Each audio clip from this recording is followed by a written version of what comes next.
Entire families have been left homeless in Gambia's west coast region after an overnight windstorm leveled scores of houses and claimed at least 10 lives.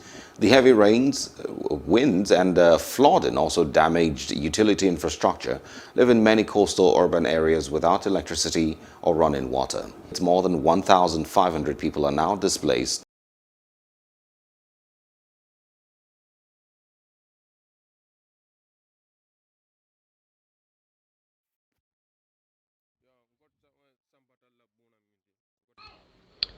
This other house belongs to one of the natives of the village. The house is unroofed and the fence is collapsed. This is the store of our groundnut selling center. The store houses some fertilizers, and I am sure that the fertilizers also will get wet. ومن ستر مسلما ستره الله في الدنيا والآخرة والله في عون العبد ما كان العبد في عون أخيه أخرجه مسلم.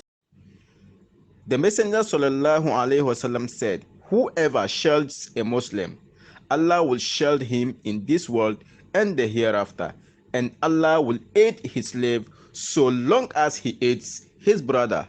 So brothers and sisters in Islam, let's help and support an AL-AOUNU foundation by donating massively in order for them to be able to help them less privileged who has been affected by this disaster in the Gambia, in order for them to have a home where they can also sleep.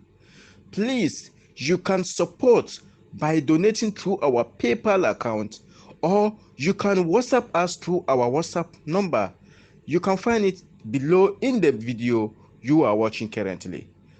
Assalamu alaikum wa rahmatullahi wa barakatuh.